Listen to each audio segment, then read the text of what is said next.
Hello friends, कैसे हैं आप सब? बढ़िया। चलिए फ्रेंड्स, क्लास 11th मैथमेटिक्स का एक बहुत ही important question chapter number first set अर्थात समुच्चय, उसमें का एक बहुत ही इंपॉर्टेंट क्वेश्चन है दोस्तों।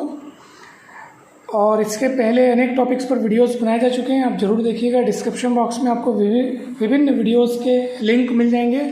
हर एक वीडियो बहुत ही इंपॉर्टेंट है, हर एक लेक्चर आपके लिए काफ़ी इंपॉर्टेंट है दोस्तों। तो चलिए देखते हैं ये क्वेश्चन क्या कहते हैं। यदि a इज इक्वल्स टू, ठीक है, x such that x is equals to 4n plus 1 where n is less than और equals to 5, n belongs to n। तो सेट a को इस तरीके से परिभाषित किया गया है और देखते हैं सेट b को किस तरीके से डिफाइन किया गया है। इसमें ऐसे एलिमेंट्स हैं जो कि 3n के फॉर्म में है, यानी x such that x is equals to 3n where n is less than or equals to 8, where n belongs to n। तब हमें पता करना है a माइनस b, दूसरा a minus a intersection b, तीसरा a union b minus a intersection b। ये हमें पता करना है। सबसे पहले तो हम सेट a और सेट b को पता करेंगे कि उसमें एलिमेंट्स कौन कौन से हैं, ठीक है। यानी कि ये जो सेट बिल्डर फॉर्म में दिए गए हैं, इसे हम टेबुलर फॉर्म में पहले अरेंज करेंगे, मतलब कन्वर्ट करेंगे। टेबुलर फॉर्म में पहले हम परिवर्तित करेंगे, उससे हमको ये पता चलेगा कि आखिर ए में कौन कौन से एलिमेंट्स हैं। वैसे ही बी में भी हम कौन कौन से एलिमेंट्स हैं ये पहले पता करेंगे। उसके बाद ये सारी चीज़ें ज्ञात करना बहुत आसान हो जाएगा। तो चलिए अब देखो, यहाँ पर n क्या बोल रहे हैं, नेचुरल नंबर्स है। नेचुरल नंबर्स मतलब आपको 1 2 3 4 5 यहाँ पे रखते जाना है दोस्तों, परंतु कहाँ तक रखना है? 1 2 3 4 5 ये रखते तो जाना है, क्योंकि n बिलोंग्स टू n तो है। परंतु यहाँ पे बोल दिया है कि n की वैल्यू 5 या 5 से छोटी है, 5 से बड़ी नहीं है। मतलब साफ साफ पता चल गया कि आपको n की वैल्यू 5 से ऊपर नहीं रखना है। 5 रख सकते हैं और 5 से नीचे रख सकते हैं। और n क्या है? नेचुरल नंबर होना चाहिए। तो नेचुरल नंबर की शुरुआत 1 से होती है। मतलब साफ साफ पता चल गया कि n की वैल्यू आपको यहाँ पे 1 से लेकर के 5 तक रखनी है और देखना है कि यहाँ पे क्या क्या वैल्यूज़ मिलती हैं। तो n की वैल्यू जब आप 1 रखोगे, ठीक है, तो ये आपको मिलेगा 4 1 कम 4 और 1 5। फिर n की वैल्यू 2 रखोगे तो 4 दूनी 8 और 1 9। n की वैल्यू 3 रखोगे तो 4 3 12 और 1 13। n की वैल्यू 4 रखोगे तो 4 4 16 और 1 17। n की वैल्यू 5 रखोगे तो 4 5 20 और 1 21। तो इस तरीके से ये एलिमेंट्स मिल गए सेट ए में। अपने को n इज लेस देन और इक्वल्स टू 5 बोला था, तो n की वैल्यू 5 से ऊपर हम रख नहीं सकते। n नेचुरल नंबर्स है, इसलिए हमको नेचुरल नंबर्स में ही अपना काम करना है। तो नेचुरल नंबर्स की शुरुआत होती है 1 से और 5 के आगे जाना नहीं है, इसलिए 1 2 3 4 5 यहाँ पे रखें और ये सारे एलिमेंट्स हमें a में मिल गए। ठीक इसी तरह आपको सेट b के एलिमेंट्स पता करने हैं। x such that x is equals to 3n where n is less than और equals to 8, n belongs to n। यानी यहाँ पे n की वैल्यू 8 से बड़ी नहीं होनी चाहिए, 8 या 8 से छोटी हो सकती है, ठीक है। n की वैल्यू यहाँ पे 8 या 8 से कम है, n बिलोंग्स टू n है। यानी कि आपको नेचुरल नंबर्स में अपना यहाँ पे रखते जाना है, अर्थात 1 से शुरुआत करते हुए 1 2 3 4 5 6 7 8 के आगे नहीं जाना है, क्योंकि n की वैल्यू लेस देन और इक्वल्स टू 8 है। तो यहाँ पर जब आप n की वैल्यू 1 2 3 4 5 6 7 8 रखते जाएंगे तो आपको ये सारी चीज़ें मिलती ही जाएंगी। n का मान 1 रखोगे तो 3 1 कम 3, n का मान 2 रखोगे तो 3 दूनी 6, n का मान 3 रखोगे तो 3 3 9। कुल मिला के देखा जाए तो n का पहाड़ा बन रहा है 8 कदमों तक। 3 1 कम 3, 3 दूनी 6, 3 3 9, 3 4 12, 3 5 15, 3 6 18, 3 7 21। और जब आप n का मान 8 रखोगे तो 3 8 24।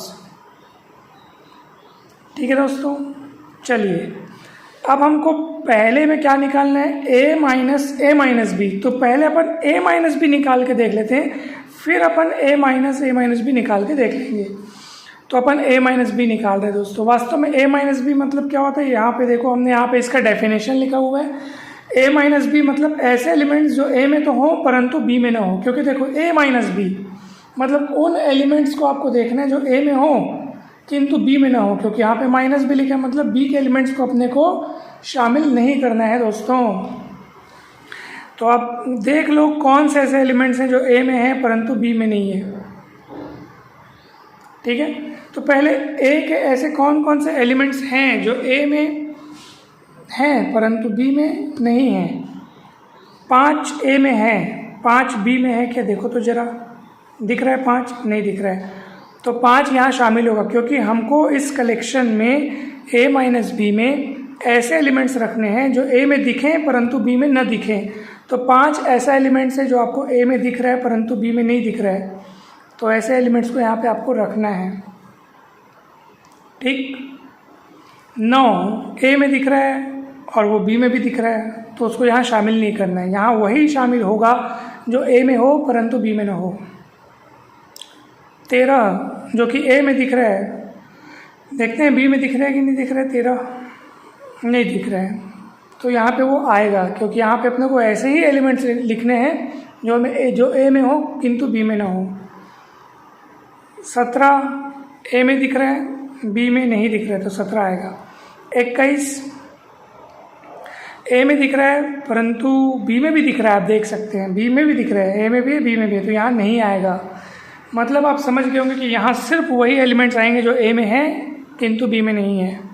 5, 17, 13 तय हो गए। चलिए अब बढ़ते हैं आगे।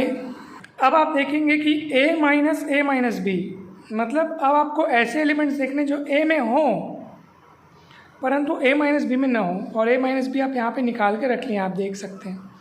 तो ऐसे एलिमेंट्स को देखो जो ए में हो परंतु ए माइनस बी में ना हो। 5 ए में है और ए माइनस बी में भी है, तो 5 को हम इसमें शामिल नहीं करेंगे। 9 ए में है परंतु ए माइनस बी में नहीं है, इसलिए 9 यहाँ शामिल होगा क्योंकि यहाँ वही एलिमेंट आएंगे जो आपको ए में दिखेंगे किंतु ए माइनस बी में नहीं दिखेंगे, क्योंकि वही तो अपन ज्ञात कर रहे हैं ना भाई। 13 ए में दिख रहा है और ए माइनस बी में भी दिख रहा है, इसलिए यहाँ पे शामिल नहीं होगा।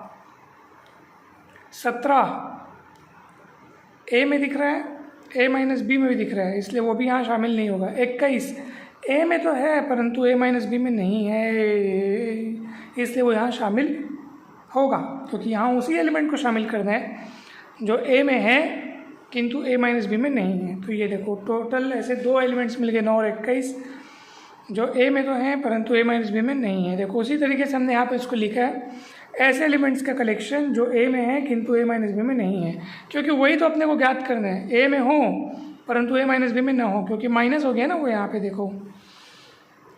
अब दूसरा हमको पता करना है ए माइनस ए इंटरसेक्शन बी। तो सबसे पहले अपन ए इंटरसेक्शन बी निकाल के देख लेते हैं। ए इंटरसेक्शन बी मतलब सिर्फ ऐसे एलिमेंट्स जो ए और बी दोनों में हो, तो ए को देखो और बी को देखो, और ऐसा कौन से एलिमेंट्स हैं जो दोनों में हैं। तो आप देख सकते हैं 9 दोनों में है, 21 दोनों में है, इसके अतिरिक्त कोई और नहीं है जो दोनों में हो। तो ए इंटरसेक्शन बी में आपका 9 और 21 आ जाएगा।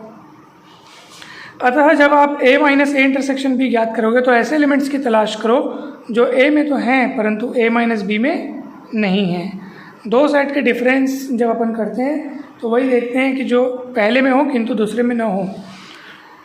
तो यहाँ पहले सेट के रूप में ए है और दूसरे सेट के रूप में ए इंटरसेक्शन बी है। तो अब आप ऐसे एलिमेंट्स को देखो जो ए में है किंतु ए इंटरसेक्शन बी में नहीं है, ए में है किंतु ए इंटरसेक्शन बी में नहीं है। 5 यहाँ है किंतु 5 यहाँ नहीं है, इसलिए 5 इसमें शामिल होगा दोस्तों। 9 वहाँ है, 9 यहाँ भी है, इसलिए उसको हम यहाँ शामिल नहीं करेंगे। हमें तो ऐसे एलिमेंट्स की तलाश है जो ए में हो किंतु ए इंटरसेक्शन बी में न हो। ठीक, 13 वहाँ है, 13 यहाँ नहीं है, इसलिए यहाँ आएगा। 17 वहाँ है, 17 यहाँ नहीं है, इसलिए यहाँ शामिल होगा। 21 वहाँ है, ठीक है, ए में, और 21 तो यहाँ पे भी है, इसलिए हम इसको यहाँ शामिल नहीं करेंगे, क्योंकि हमें केवल यहाँ पे ऐसे एलिमेंट्स की तलाश है जो ए में हो किंतु ए इंटरसेक्शन बी में ना हो। तो ये 3 ऐसे एलिमेंट्स अपने को मिल गए। अब अपने को ज्ञात करना है A union B minus A intersection B. तो सबसे पहले तो अपन ए यूनियन बी पता कर लेते हैं दोस्तों। आप सभी को पता होगा कि 2 सेट के यूनियन में कौन कौन से एलिमेंट शामिल होते हैं। तो इसमें हम उन समस्त एलिमेंट्स को शामिल कर लेते हैं जो ए में हो या बी में हो या दोनों में हो। मतलब हमको ए और बी दोनों ही सेट्स के, है ना, ए और बी दोनों सेट्स के एलिमेंट्स को कंबाइन करके लिखना है और जो दोनों में हो उनको एक बार लिखना है, क्योंकि सेट में एलिमेंट्स के रिपीटेशन का कोई अर्थ नहीं है, या यूँ कहिए कि सेट के रिपीटेशंस का वहाँ कोई मतलब नहीं है, कोई ज़रूरी नहीं है। ठीक है, तो हमको दोनों ही सेट के एलिमेंट्स को शामिल करके कंबाइन करके लिखना है। तो सारे के सारे आ जाएंगे 3, 5, 6, 9, 12, 13, 15, 17, 18, 21, 24। ठीक है, मतलब ये पूरे एलिमेंट्स को और इन पूरे एलिमेंट्स को कंबाइन करके एक साथ लिख दो। ठीक है, और ऐसे एलिमेंट्स जो वहाँ पे भी और यहाँ पे भी है उनको हमको ऐसे नहीं कि 2 बार लिखना है, उनको एक बार लिखना है अपने को। ठीक है, तो ये ए यूनियन बी हो गया। ए इंटरसेक्शन बी तो अपन ऊपर निकाले हुए हैं, आप देख सकते हैं, तो ये इंटरसेक्शन बी हो गया। अब अपन A union B minus A intersection B कैसे निकालेंगे दोस्तों? ऐसे एलिमेंट्स जो ए यूनियन बी में तो हो परंतु ए इंटरसेक्शन बी में ना हो। तो सीधी सी बात है, यहाँ कौन कौन दिख रहा है? 9 और 21। तो 9 और 21 यहाँ पे देख लो कहाँ कहाँ है, ये है और ये है, यानी यही दो ऐसे एलिमेंट्स हैं जो यहाँ पे भी और यहाँ पे भी हैं। इसका मतलब जो बच गए एलिमेंट्स वो ऐसे हैं जो सिर्फ यहाँ हैं और यहाँ नहीं है, तो उन्हीं सबको अपन यहाँ पे लिख दिए हैं। 3, 5, 6, ये लिखना भूल गया था करके ऐसे ऊपर में लिखा गया है। ठीक है, तो इसमें आप कंफ्यूज ना होइएगा। ठीक है, तो 3, 5, 6, 12, 13, 15, 17, 18, 24 ये सारे ऐसे एलिमेंट्स हैं जो ए यूनियन बी में तो हैं परंतु ए इंटरसेक्शन बी में नहीं है। तो दोस्तों आपको समझ में आ गया होगा कि कितना सरल सिंपल ये क्वेश्चन है और कितने बढ़िया तरीके से बना। हमें उम्मीद है कि आपको ये बहुत बढ़िया तरीके से समझ में आया होगा। सेट थ्योरी के संपूर्ण टॉपिक्स को आप डिस्क्रिप्शन बॉक्स में सभी वीडियोस की मदद से समझ सकते हैं। सभी वीडियोस के लिंक आपको डिस्क्रिप्शन बॉक्स में मिल जाएंगे। हर एक लेक्चर को बहुत आसान भाषा में समझाया गया और इस तरह से समझाया गया है कि आप चाहे हिंदी मीडियम से हो चाहे आप इंग्लिश मीडियम से हो, आपको हर एक टॉपिक बहुत बढ़िया तरीके से समझ में आ जाएगा।